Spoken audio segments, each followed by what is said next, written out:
Hoy aprenderás a hacer este increíble experimento, así que ¡vamos!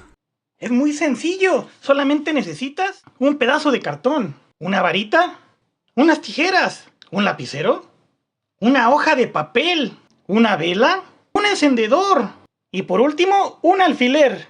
Lo primero que tenemos que hacer es insertar el alfiler en la varita. Listo.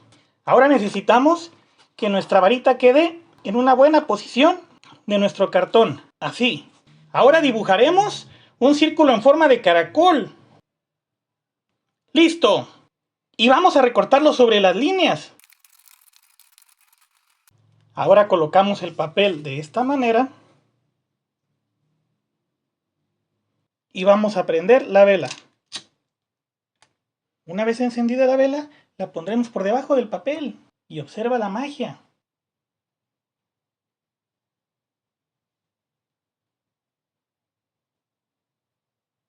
¡Wow! ¡Fui!